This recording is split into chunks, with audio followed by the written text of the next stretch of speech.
Okay, but for REITs, on top of that, right, we also need to look at the yield. You can be buying at a very good price in terms of charting, but if the yield is already very low or very not attractive, then it defeats the purpose. For example, in school, right, they always tell me, oh, okay, when the 50 MA cut the 200 MA is a golden cross, it is a buy signal. Okay, but the question is, are you going to scan every single stock on the SGX? No, REITs, right? I would like to think it as a soccer game. Okay, there's attack, there's defense. Okay, so for attack, right?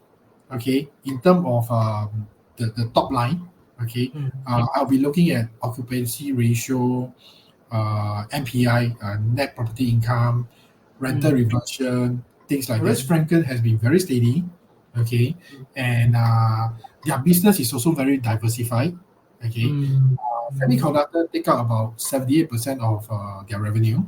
Hey everyone, welcome back to the channel. Today we are hanging out with my friend Dan Chang. Okay, so you might know him from his daily selfless sharing on investing note platform itself. Okay, on all the local, Singapore and US stocks. So on top of that, he's also a long-term remiser with Philip Capital, right, since 2001. Over 20 years of experience and counting in the equity markets. But before we dive in, if you're new here and enjoy this kind of podcast episodes, remember to tap the subscribe button so you never miss another session. So without further ado, let's give a warm welcome to Dan. Hi Dan. Hello, hi James. Hello everyone. Hi, my name is Dan. So first of all, I would like to thank you, James, for having me here. Okay, so presently I'm a trading rep with Philips Securities, as well as a SUX Academy speaker. I'm also a full-time trader myself. So, well, my career is very boring. Okay, so back in 2001, I joined Philips Security straight after my graduation from NUS, and I have been there since. Okay, so I think this year marks Since the NUS. 23rd year. Yes, yes, Wow. yes. So it has been a very long while. So you have been through the ups and downs of the reminder work. Yes, 20 yes, years. yes. It has been a roller coaster ride, I must say. Okay. Wow. So do you want to maybe also share a bit about what do you do for your reminder work like that? Sure, no problem. Actually, the landscape for Remisier, or rather, the landscape for the whole financial sector have been evolving, has been changing a lot over the past 2 decades. Okay, but as a Remisier, our primary role is still the same lah. Okay, so we actually act as a bridge between the investors and the market. Okay, so that's our primary role. Okay, but the thing is that the way we conduct this role has changed and evolved over the years. So back in the days, in the 2000s to 2010 or 2015, right? Information is not so readily available then. Okay, so a lot of investors depend on us for stock info. Okay, so back then, right, teletext is actually a thing. Okay, so there are people calling in to ask for stock price, then stock news, and things like that, lah. So back then, our primary role is to provide all this information, as well as keying in orders. Okay, because at that point in time, right, not all investors are internet savvy, and not all, even those who are internet savvy may not have a mobile trading or internet trading while they are at work. Okay, so it's not as easily available as now. Yes. So fast forward to 2024, right? Well, we have seen a lot of changes. Now we have mobile trading. We have the internet where investors can get their information readily available at any time. Okay, but one thing that the investors are still finding it challenging is to get breaking news, first time news, because well, they still need to work. Okay, they still need to have their life, things like that. So my role has changed quite a fair bit. So my role nowadays, right, is actually to push out all these stock info, okay, to my client or to all the investors as fast Mm. as possible. Okay, and throughout Mm. my years as a reminder, right, Mm. one thing I noticed is that a lot of retail investors, they don't want to know the full detail, as in they don't want to have a very long passage of write up on one counter. Okay, so what they Mm. want is quick and fast. Okay, the headlines, the everything, like what is happening to this company and what is happening Mm. to that company. And Mm. once they know the headline, and if they're interested to know more, right, then they'll dive into it further, either Mm. by texting me, PM me, or they look up themselves through the internet. Okay, Uh, so the role of a reminder has been changing quite a lot lah. So yeah. Changed yes, quite a fair bit lah. From helping people to key in orders, now it's more like you give them the data, give them the info. Then, like for example, Nvidia stock split or whatever, you let them know. Then they are interested, they will look for you lah. yes, Something yes, like that. that's part of my job as well. So Mm. as to how do I conduct my day-to-day business, Mm. day-to-day operations. Mm. As you mentioned just now, I've been Mm. posting every morning on the investing note on Yeah. my own socials as well. Okay, so morning I started the day trying to collate all this information, trying to add some of my opinion into these daily updates, and Mm. I post it out to investing note, to my socials, and to my inner circles client. Okay, Mm. then after that, I went to office. I go to office, or even when I work from home, the next thing I'll Mm. look at is my daily reports. So as a reminder, right, we have a few reports every day on all the trade done yesterday, the margin calls, and Mm. all the details lah. Okay, so we need to Mm. collate them and see if there's any short selling, if there's any margin call, and if there is, then we'll update them, things like that. And Mm. as a full-time trader, right, my golden hours of trading is usually 9 to 10 a.m. Okay, so because I also need to serve my client, you see, so I do a lot of Mm. scalping, and my scalping is usually during the opening. Yes, it's Okay. during the Okay. yes. Then after that, after 10, I will catch up with a lot of research report, updating on my client on what is trending, what stock is moving, and things like that. And after Mm. lunch, usually is a bit toned down. Okay, Mm. I'll catch up with my socials, with investing note, Mm. monitoring the market, and if sometimes I have speaking engagement or radio interviews, I'll be preparing them, things like that. Yep. Mm. So Okay. Wow. that's not my whole day lah. So you are a full-time trader as well lah. So you say you scout the markets. So you can be considered as one of the big boys. They always say in the market. No lah, Then no, no, no. Yeah, yeah. I mean, I do trade a lot, but because I do scalping, so actually scalping, uh, on the contrary, right, the risk is actually lower because I would I would have my stop loss very close to my entry price as well. So if things don't turn out well, I will just cut. Yeah, because mm, I don't have the time to monitor my own trade at the same time monitoring my client's your trade as clients well. trades. Yes, and as a reminder, right, what we are most afraid of is cross trade. That is, if I sell, my client bought my share. So Oh, that will be then a conflict of high. interest. Yeah, Oh, conflict of interest. So I try to scout, and I try to have these potential conflict of interest get over with done with. So you won't interpret with my others clients order and things like that. Yeah. wow, nice. Especially you are in the market, right? So you know the day in day out what is happening and that kind of thing. So you are very fast, in a way. Yes, yeah, I mean, I'm privileged lah because I like to trade, and my primary Uh, job is reminder. So basically, reading up the news, the stock news, following the market is my job. So yeah. In that sense, yeah. So All the I stars are aligned. yeah, true. Okay.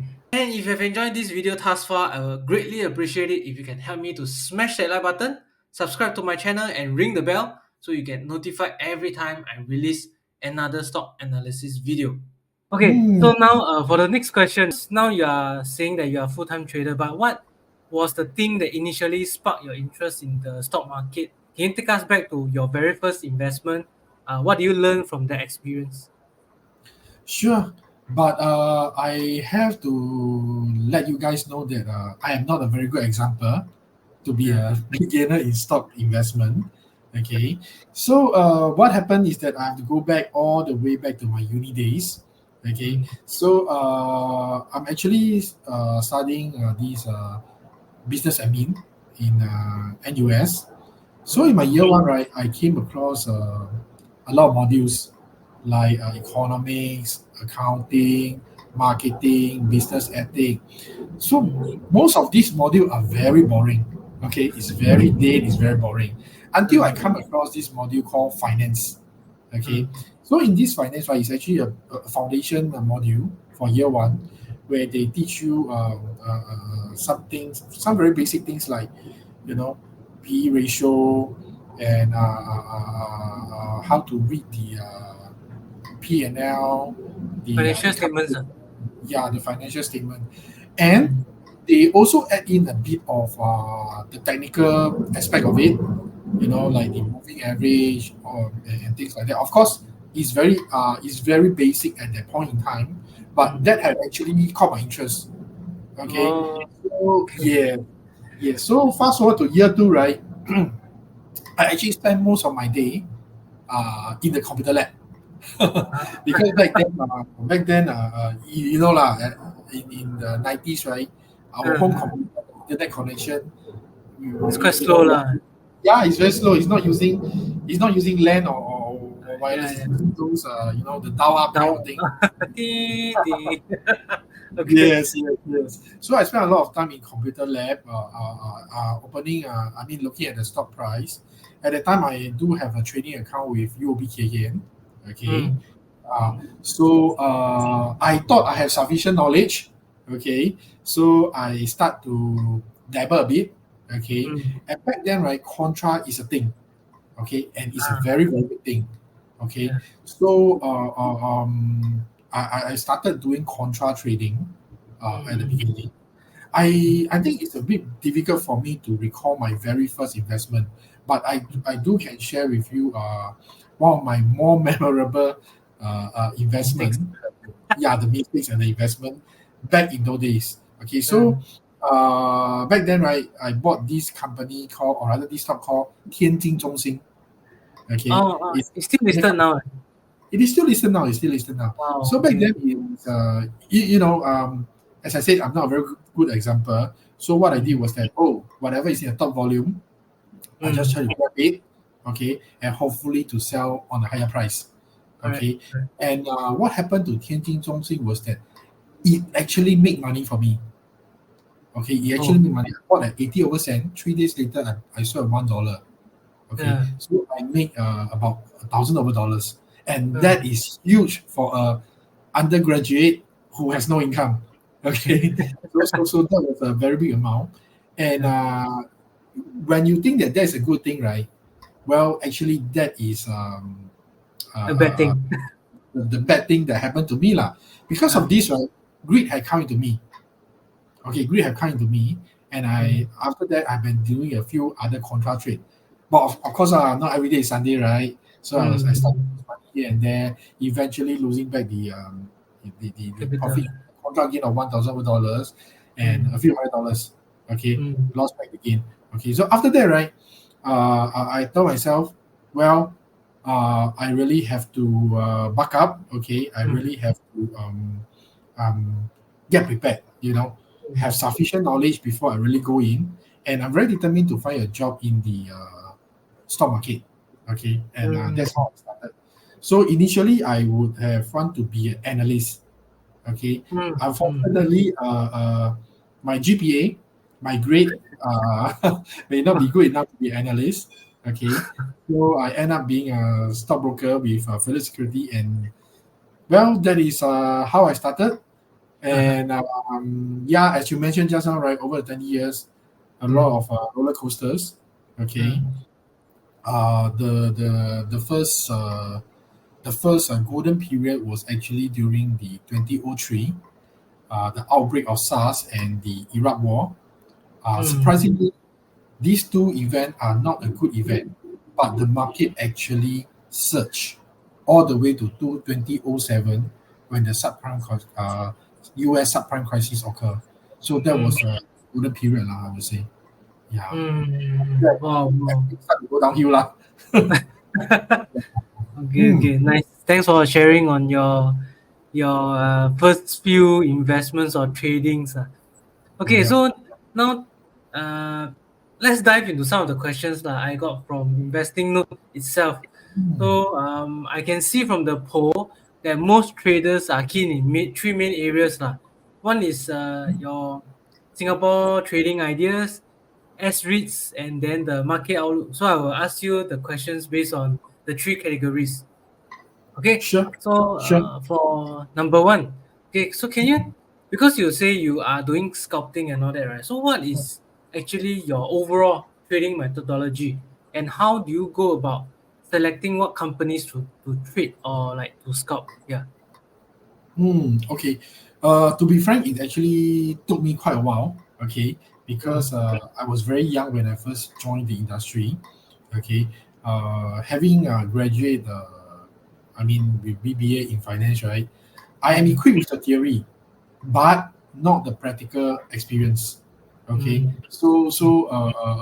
I mean, in an ideal world, FA or TA or charting, I mean, these are all very important. They are all very essential. But mm, that alone may not be enough. Like for example, in school, right, they always tell me, oh, okay, when the 50 MA cut the 200 MA is a golden cross, it is a buy signal. Okay. But the question is, are you going to scan every single stock on the SGX, or I mean back then it was SGX lah, because back yeah then we lah. don't have access to US so readily. Okay, so Mm, how are you going to scan all the stock on the SGX to find a golden clause? I mean, unless you're a mm, full-time trader, I mean, unless you're a professional trader, unless you're institutional trader where you have mm, access to very sophisticated software, okay, or mm, filters, okay, to, mm, to, to filter out all these things, okay. But back then, I mean, in the 2000s, as mm, a retail investors, we don't have these type of tools, these type of resources. Okay, mm, so my approach is very much on news-driven catalyst, or in recent years more on thematic. Okay, so thematics. yeah, thematic investing. So Mm, what happened is that there are three kind of trading that I did.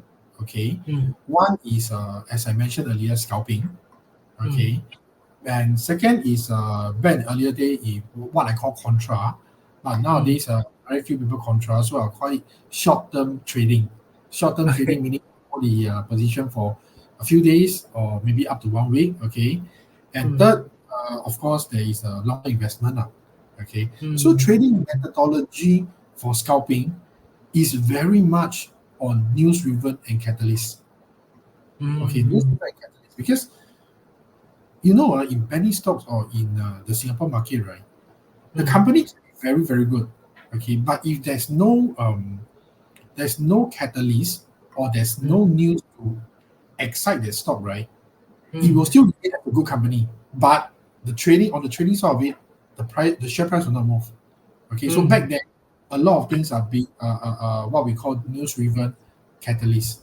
mm, Okay, and in recent years, since 2016, 2017, thematic investing has sort of become more popular now. Okay, mm, so in thematic investing, what we do is that we identify a team. Okay, we identify a stock that can benefit from the team, and we do mm, trading on that team. For those who have been following me, right, I've been talking about AI, about data center for mm, the for most part of 2004.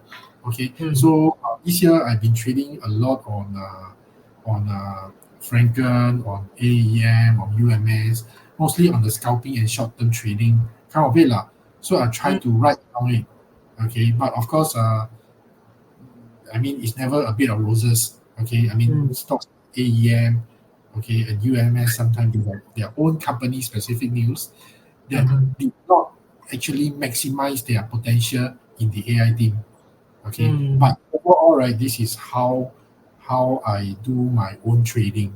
Okay, so Understand. for for advising or for sharing my opinion with my investors, right, I would Mm. lean towards more on thematic.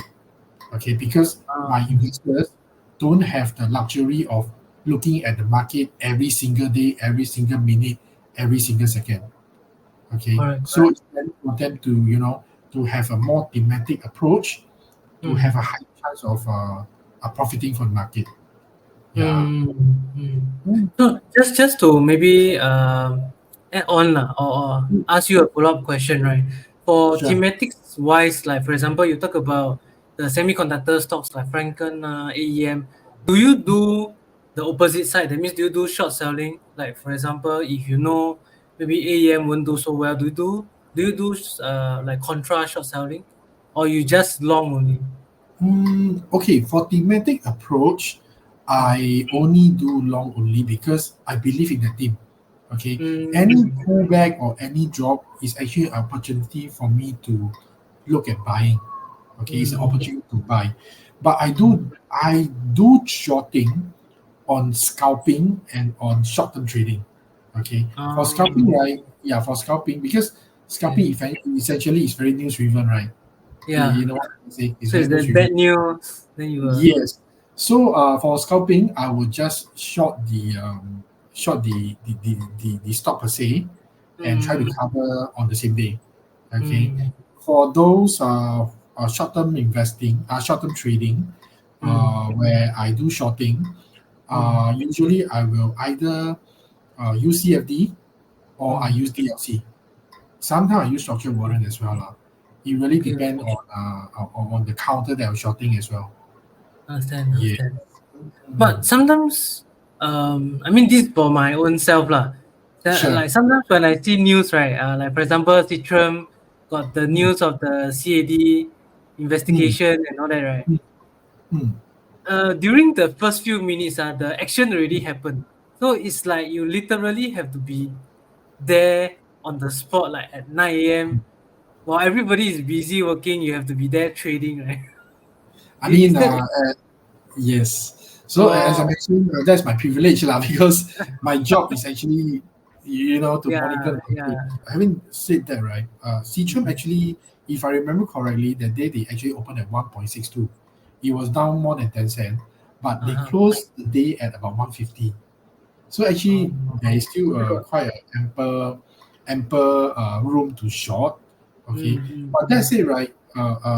It doesn't mean that when there's a bad news you should short. Okay, I Mm. mean I have the privilege to have access to tools like market depth, you know, to charting software, to Mm. 1 minute chart, to 5 minute chart. Okay, Right. so together with all these tools, all these resources that I have, then I will form an opinion to short. Okay, so You get a more complete picture lah. yes.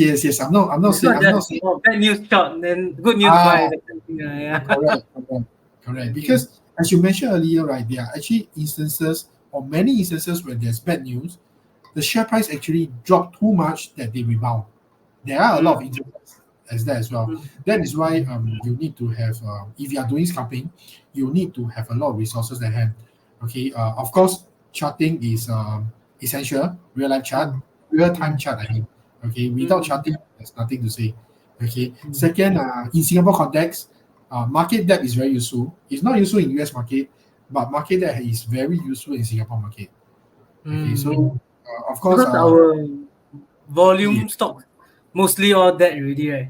So it's very easy to see. and not only that, because we have lot size. So when we have lot Mm, size, right, our volume tend to be bigger in absolute number. It's not like in US where you can buy one share, two share, three share.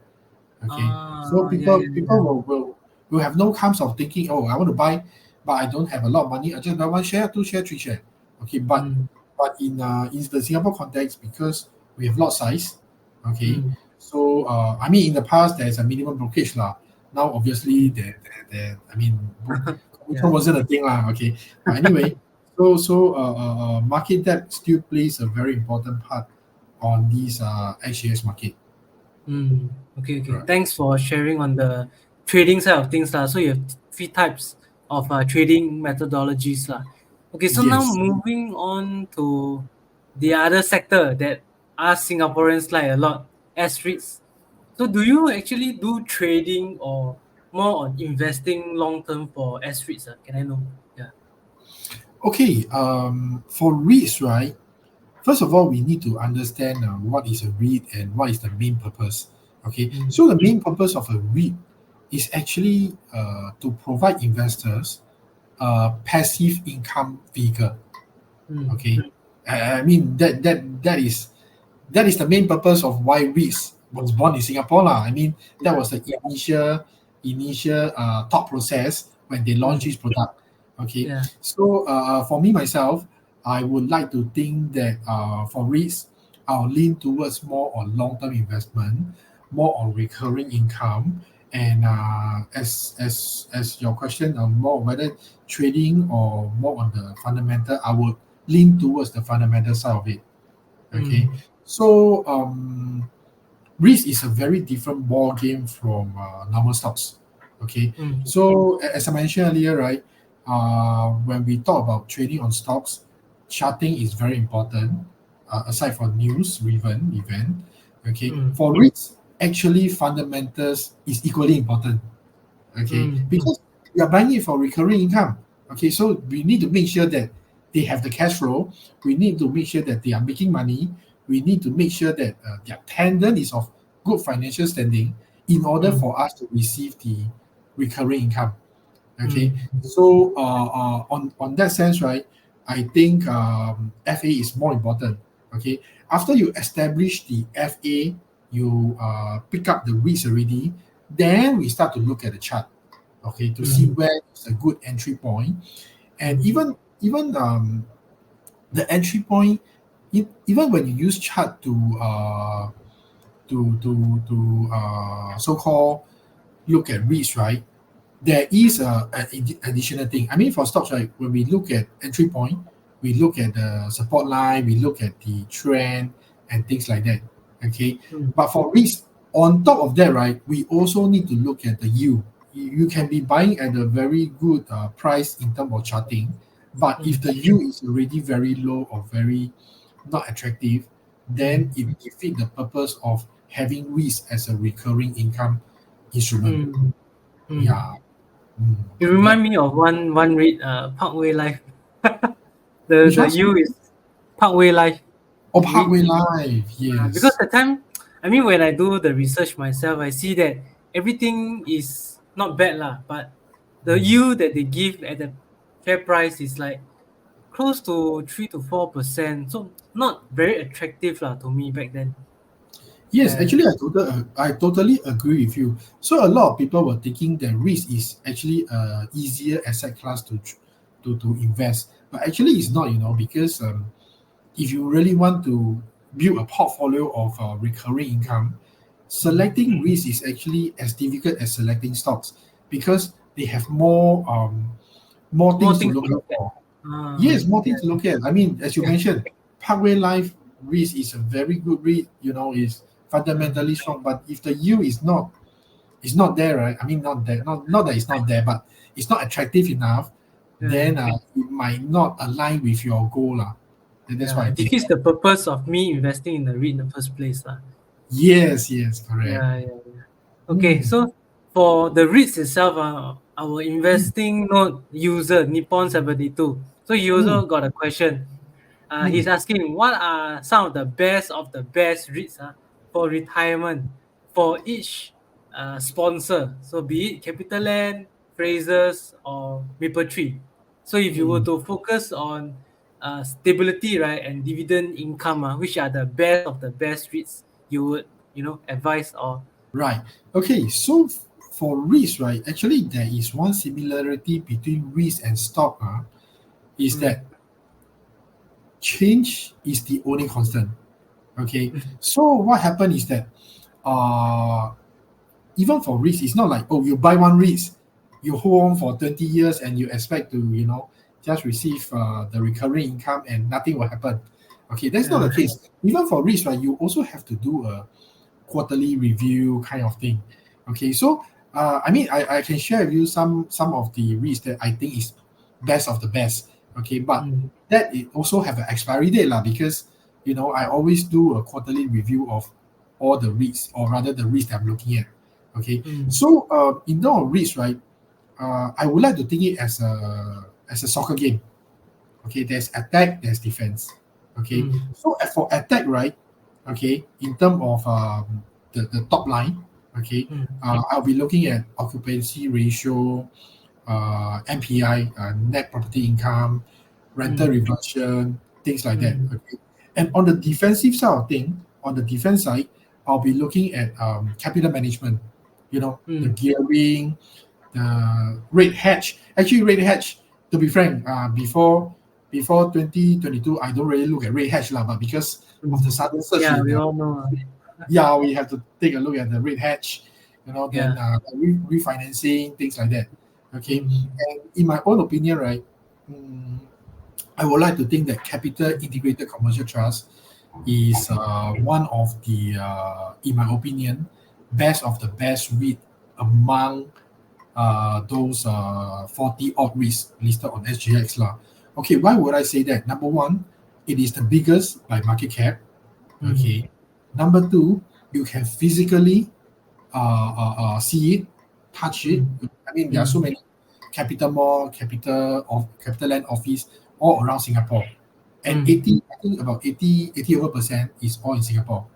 Okay, mm, so there is no, I won't say there is minimal forex risk.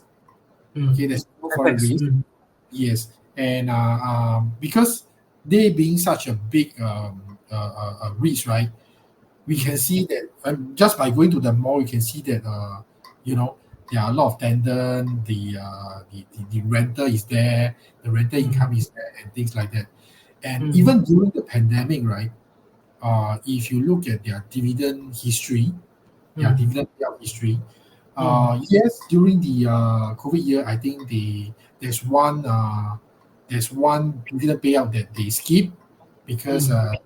I mean the whole government The whole, skip, yeah, yeah, the regulation, the whole, lockdown and all that lah. yes. But beyond that, right, every single year they have been giving out very consistent dividend payout. So Mm, this is one of the REITs that I personally like it a lot lah. And mm. disclaimer is that I invested in it as well. Okay. Yeah, Vote of confidence from then. yeah. Okay, okay. Thanks for Mm, sharing on that. Okay, yep. now moving on to the last category, market outlook. Okay, so Mm, you mentioned previously that you share on all the like snippets or like what is happening over the whole world, right? And how mm. do you actually keep track of all these ongoing events, be it from Singapore or to the US markets? Can you share a bit more? Sure. As I mentioned earlier, I'm very privileged as a trader because of my occupation.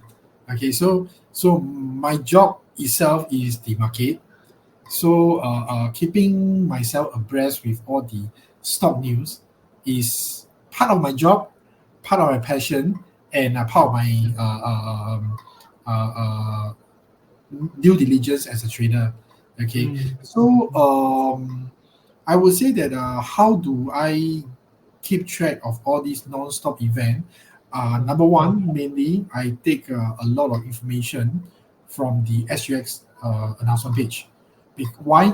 Because yes, because as a reminder, right, we have to verify that the information is correct. We have to mm, verify that. So I mean, we can also see some article lah, but when I see some article, right, I will say that that is not the official announcement. Source. The It's not. source is from the directly from the company lah. I mean, it can be from any news outlet or media outlet, but not from the Mm. company itself, lah. Okay, so Mm. SGX, a company announcement page, is one page that even during trading hours, even during now, as I was talking to you, it was still Mm. on in my background, lah. Okay, Mm. so that's Oh, one. so it's appearing on your background. Yes, yes. So I will Wow. keep refreshing it whenever I have the time. Okay. Wow. Then Okay. second, I also keep track of news media like Channel News Asia, The Age Singapore, which Mm. the good thing about The Age Singapore is that they give very concise headline. Okay, so I can read the headline, then I go to the Singapore website, I mean the SGX website to verify the information. Okay. Mm. Of course, I also have the privilege of resources, reading out resources from Dollar and Cents, from Jun Yuan blog, from your YouTube channel, from your Thank you. investing note posting. I mean, I do in the afternoon, right? Usually when I'm more free, I'll just log into all these platforms, including investing note, to just read through some of the stock news that I might have missed out, things Mm. like that. And for US market, I know a lot of people are using CBS Market Watch, maybe CNBC, Mm. and I watch your YouTube last time. I know you are a fan of Seeking Alpha. Yeah. Thank But you. Thank you. I'm using investing.com. Okay, Oh, I'm using investing.com. yeah, Mm. investing.com. So that is my primary source of news for the US market. And Mm. yeah, so that is about all the resources that I employed during my day-to-day kind of keeping track of the stock news. Mm. So, like every day afternoon, you read about all the news from different sources. Then you compile, and then the next morning you send out to everyone, lah, all your clients, Yes. lah. Ah, Sometimes I have to compile in the morning because there are certain company who always release their last announcement. minute. Yeah, last minute in the 7 a.m. I mean, even for earning seasons, right? Some of the earnings before market open. Yeah, Yeah, yeah. so the compiling usually have to do either late at night or early in the morning. Yeah, early in the Yeah. morning it have to be done because US market close at 5 p.m. 5 a.m. Mm. Yeah, Yeah, correct. so yeah, Wow. so So you have to wake up early, lor, to do all that. I usually wake up about 6 plus. Wow. Okay. Yeah, 6 plus. So by Not the easy time also. the daily will be about close to 8. That's why whenever you see a posting is around 8 o'clock plus minus. Yeah. Yeah. Yeah. Yeah. Mm. With the market haven't open, you already there already. Yeah, lah. As I said, I'm privileged lah because that's my job as well. Yeah. Okay, so Yeah. talking about the market outlook, right? Do you Mm. also incorporate those kind of macro economic news, like for example, interest rate hikes, or like maybe AI developments and things like that into the news that you share with everyone, your clients, and all that? Oh yes, yes, of course. When it comes to sharing with my sharing trading idea with my client, right? Mm. Economic macro trends is a very integral part, lah, I would say. Okay, Mm. because we always follow the trend. You know what I'm trying to Mm. say. Yeah. So, like for example, I can see you an example is like now we are all talking about rate cuts. Okay, Mm. so when we are talking about rate cuts, right? Naturally, you'll be looking at companies that will benefit from I mean a rate cut scenario lah. I mean REITs Mm. obviously is one of them. Okay, but Mm. other than REITs, there are also some other companies that Mm. that have say for example, if they have a high debt level, Mm. okay, or high refinancing quantum that need to be Mm. refinancing in the near term. Okay, Mm. so these are the company that might benefit from this rate cut, and Mm. I will just try to sniff out all these stocks and pitch to some of my Your clients as well clients. lah. And Mm. like for example, AI team. Okay, Mm. I've been I mean even I think even for today's this morning daily update, I'm still talking about data center, STM, investing in data center kind of thing lah. So yes, Mm. economic macro trend is very much a part of my stock pitch, Overall stock my pitch. stock investment, and things like that. Mm. The only time where I don't use my macro trend is during scalping, because Ah, basically it's very it's news very driven. short. Yeah. Yeah, the time frame is very short, so I just need to have the time frame of the company specific news. Okay, okay. Mm. Thanks for sharing on that. No Okay, so worries. the next question that I want to ask is actually on small and mid cap stocks. So that is also close to my heart. So, what do you think are some small cap stocks that are potential multi baggers? Okay, so I've been on investing mode for about, I think, about 5 years, 6 years. Mm. So in the initial years, right, I'm very averse to be talking about small cap. Okay, Oh, I've been talking about big cap. It's only in recent 1 2 years, uh, some foreigner were asking, say, "Hey, do you look at small cap?" I said, "Yes, I do look at small cap, but I don't really broadcast it out, because small cap, they have small cap risk, and I mm, don't want those beginner investors, upon mm, reading my daily post, then anyhow go and buy the stocks and lose a lot uh, of money. Yeah, so I'm very careful with small caps. Okay, there is a few things that I need to caveat for small cap, is that number mm, one, small cap being relatively fundamentally weaker than the big cap, mm, do have a fundamental risk. I mean, they mm, can be doing very, very well, but mm, you just need an event like COVID-19 or just a recession to mm, put the company into trouble. Okay, so there is mm, a small cap risk. mm. Caveat number two, um, the definition of small cap. Okay, so you see, a lot of retail investors, they have mistaken uh, the price as a small cap. Yeah, yeah, They think that, oh, anything that is trading under $1 is small cap, but actually the real definition of small cap is based on the market cap. correct, correct. Yeah. So So anything they will below, think that Citroen is a small cap. yes, correct, correct. But actually, Back Seatrium then. is actually a big cap. And Yeah. conversely speaking, right, company like Frencken and UMS, if you go Mm, along the definition by market cap, they are actually mm. considered small cap as well. You know, Yeah, correct. Yeah. so we need to have a clear idea of what is small cap. Okay, Yeah. caveat number three is that time factor. Okay, we must Mm, understand that small cap, right? They have because being small cap, they are not covered by a lot of institution. Okay, mm, so when there are some uh, potential or positive news flow on the mm, company, there is actually a expiry date to that news or to that time frame. Okay, which is why mm. you see a lot of small cap, right? Today, wow, 20 million share traded, then tomorrow zero trade, things like that. Uh, Yeah, I so do so see that. yes, so these are things that we need to really take note of when we trade small cap lah. Okay, so Mm. coming back to your question on what are the some of Potential multi-baggers. some of the, yes. So multi baggers means that they must have you know increase a few folds lah. Okay, Uh, I will be very happy if you asked me this question, say a few weeks ago lah. Okay, oh, because what happened is that I've been watching a lot of news on this Red Sea. Okay, so I believe a lot of people might have known it's all over the news. So uh, because of these Gaza and this Israel war, right? uh, Uh, the shipping route along the Red Sea has been deeply affected.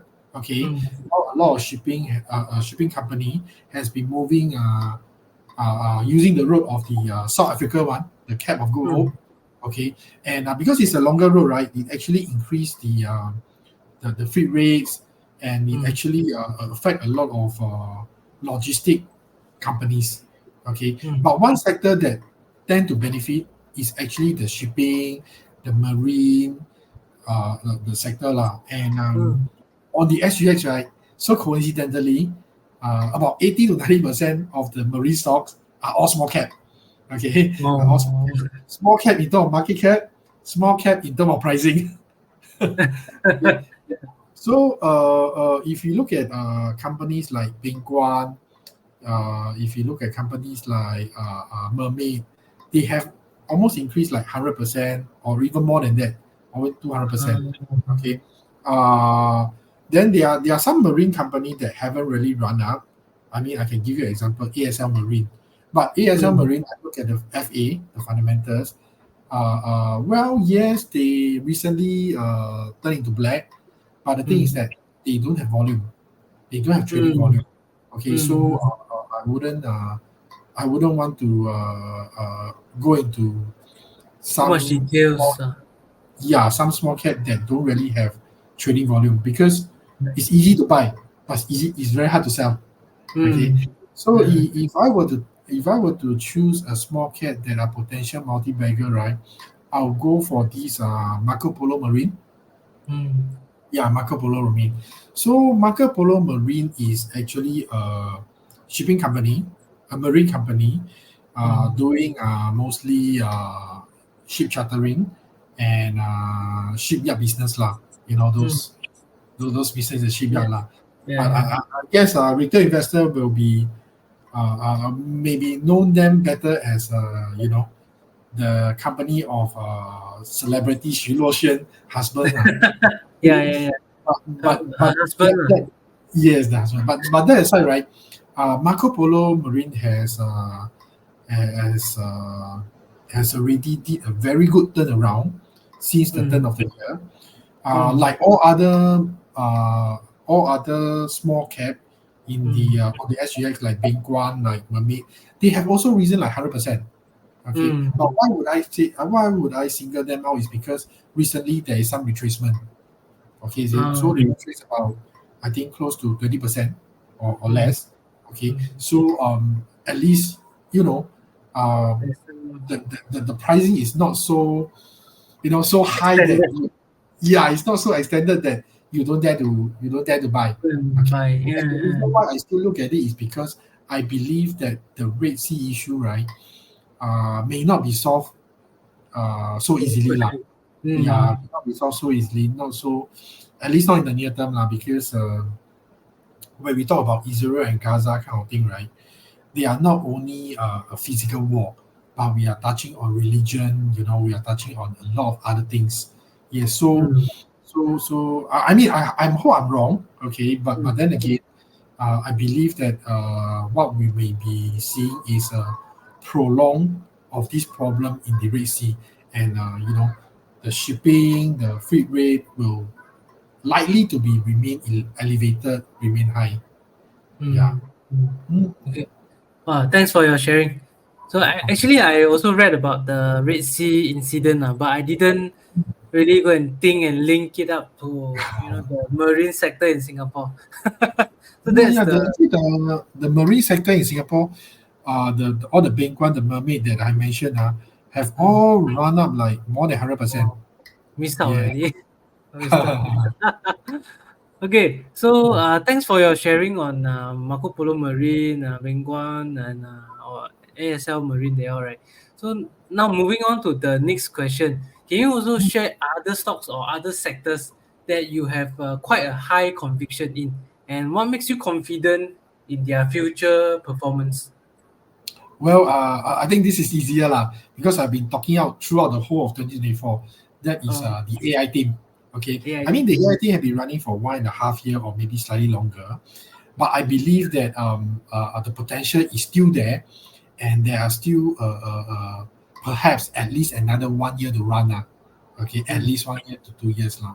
Okay, so in the AI team, right, I mentioned a lot of time is that uh, we have a lot of stocks on the upstream and on the downstream. Okay, on the upstream we have all the semiconductor, the chip, like Nvidia, Broadcom, AMD kind of chip maker. Okay, and on the downstream, right, we have Microsoft, we have Amazon, those cloud computing, things like that. And on the Singapore market, right, there is some spillover as well. Because for cloud computing to happen, right, you need to have data center. Okay, you need to have data center, and for on the upstream, if you want to produce semiconductor, you need lithography, which ASML is providing. You need testing, which AEM, Frencken, and UMS are all doing, things like that. Okay, so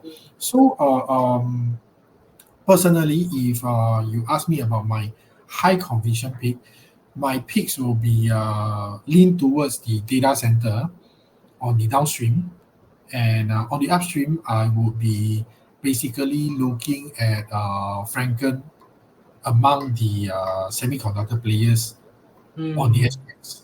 Yeah. Any So, reason? because what happened is that the three very prominent supplier to big chip maker, right? AEM, UMS, Franken.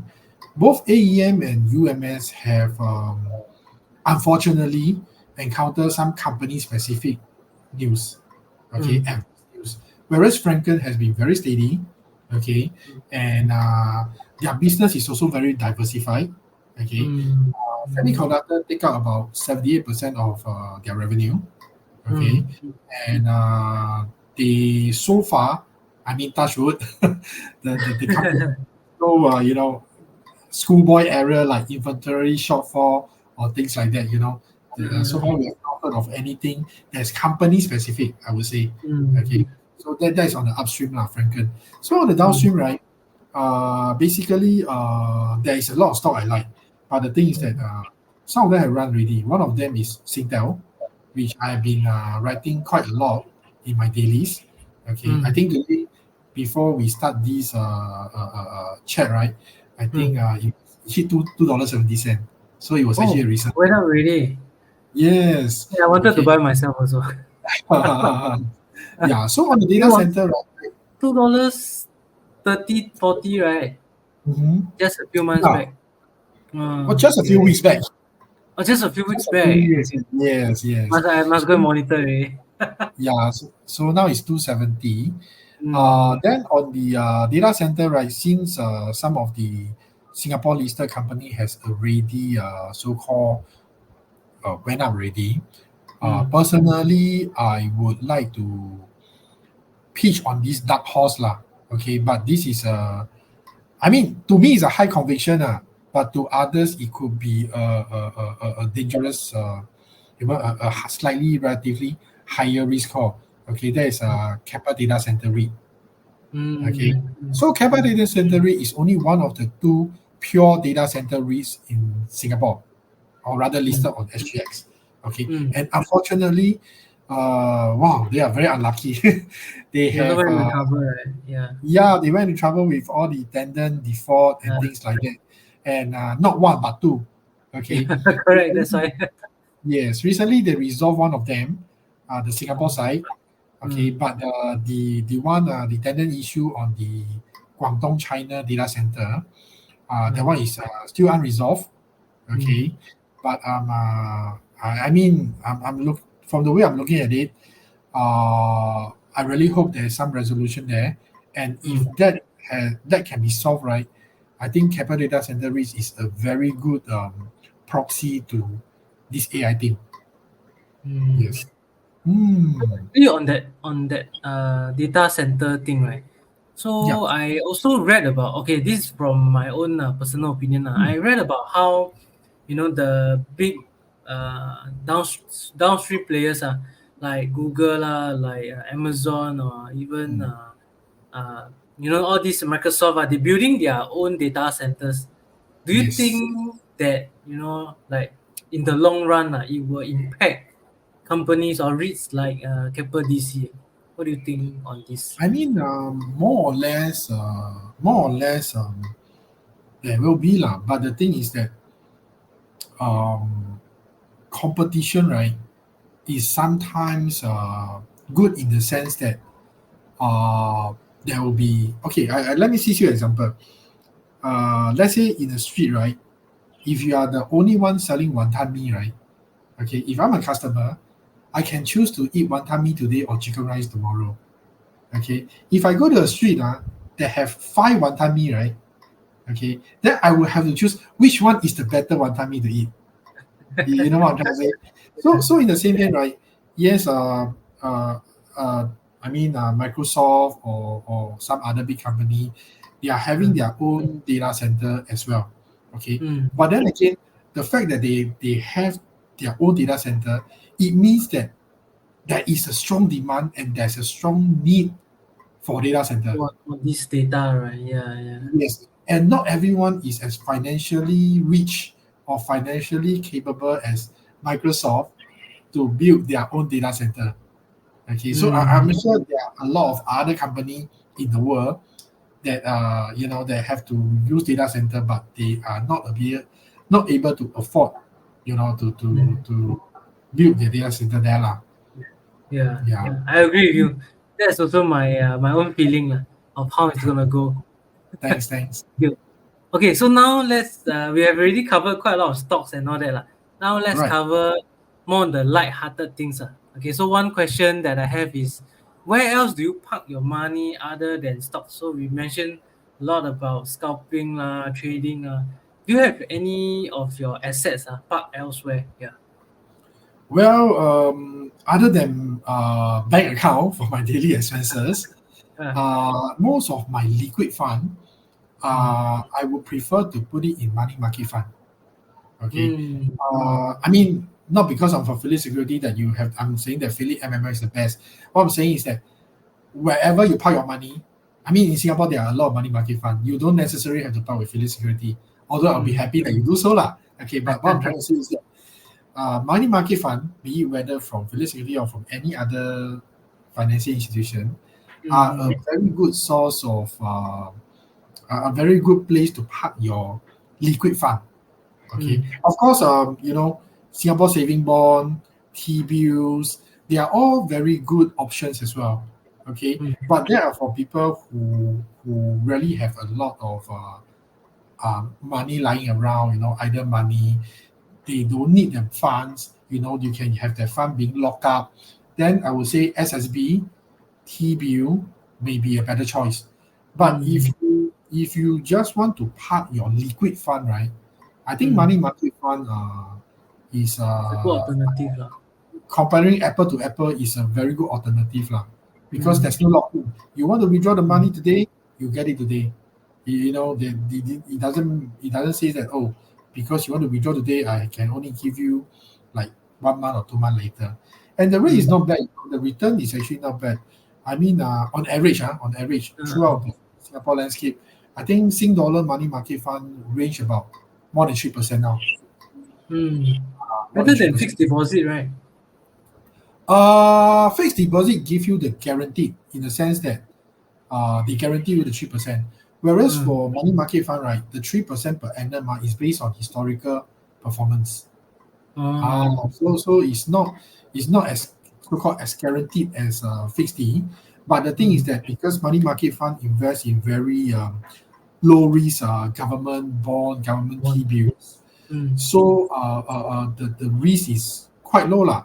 So to Mm. deviate from the 3% uh, uh, is unlikely unless there is a very big news event, like rate cut Mm. and things like that. Yeah.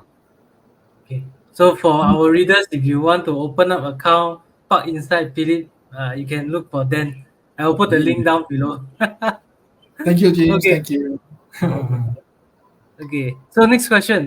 Do you have any? I mean, just now you mentioned a few, right?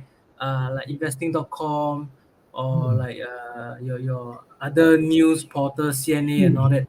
Do you have hmm. any other investing tools or software that you use on a regular basis? Well, I do use my in-house chatting software from Philips Mm, Securities. mm. On top of that, right, I also have this Share Investor Web Pro. You Ah, have Apple also. yes, a Web Pro subscriber as well. So what uh, happened is that what is good about Web Pro is that it doesn't matter whether you are a FA or a TA, whether you are into fundamental analysis or technical analysis. Basically, the website, other than real-time price, they can give you everything. Okay, mm, they give you almost everything. Like for example, if you are FA, if you are into FA, you want to know side by side comparison. The P&L for the past 3 or 5 years. Webpro, they tabulate for you. They tabulate nicely for you, so you can just take a look at it at one glance, and and It's get a what picture information lah. that you want. Yes, and for technicals, right? They have a screener. Okay, they have a screener. So just now I say, right, Golden Cross 50 to 200. Well, you can use Webpro to so-called filter out all these things as well, lah. Yeah, so I use that a lot. And right at the start of this YouTube chat, right, I said that I'm more of a news-driven trader. Okay, so Webpro, what they have is that they also have these news. And the good thing about this news is that, when you click on some business time article, they say for subscriber only. Okay. Inside this Webpro, right, they actually have the content inside. Yes. So I yeah. I didn't know anyone using all these tools until I met you and hear you talk about Webpro today. Yeah, I really hope it help you also lah. I think you should look for Shenison, go and help you do some marketing for Webpro. Okay, thanks. No Okay, problem. so last question. Yeah. If you were to give advice for your younger self or our readers, right, what advice would you give? Okay, this may sound a bit cliche, okay, but it is what it is lah. Okay, so the I think you have heard this a lot, but it is what it is. These are the most important thing. Number one, emotional control. Okay, when you trade in the market, right, you are actually trading against yourself, not the market. Okay, so greed and risk, all these have to be at a balance. Okay, you have to balance it out. Okay, it's easier to say than done. I agree with that because I myself is a victim of it when I was in my younger days. So if I were to advise my younger day, right, my younger self, I would say that have more emotional control, know yourself well, your risk tolerance level versus the return that you're seeking. Okay, there must be a balance there. And second is that when you win money, don't think that it should be the case. Don't think that you are genius. Just like what I did when I won some money from the Tianjin Zhongxin, the very first.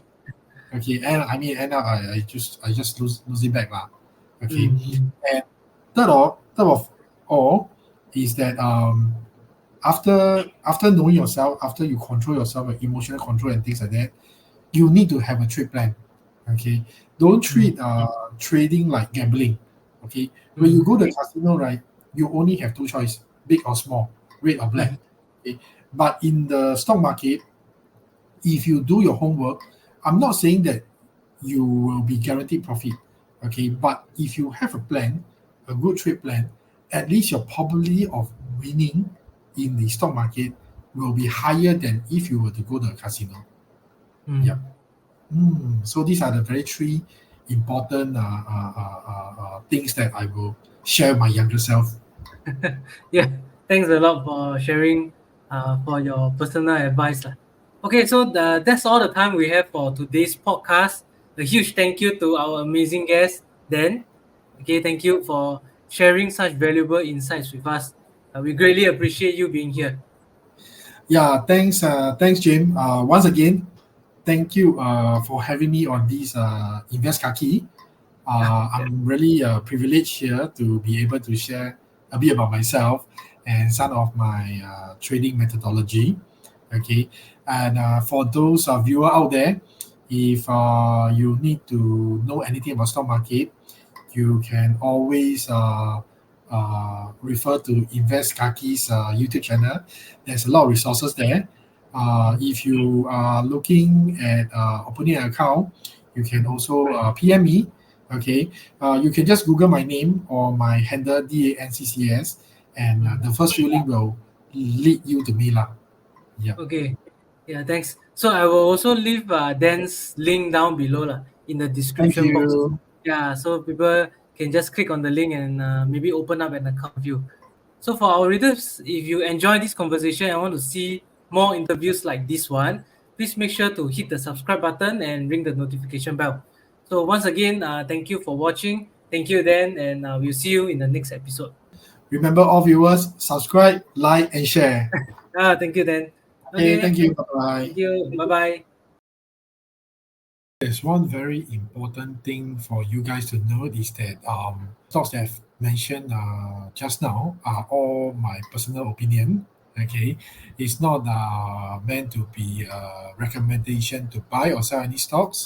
Okay, and it's only purely for my own personal references. Yep. So please do your own due diligence and disclaimer applies. Before we end off, if you find the video helpful, I would appreciate it if you can help me to tap the like button and share the video so more people get to know about this video. Next up, don't forget to check out this video over here if you have another few minutes to spare. And I will see you next time. Thanks for watching and ciao.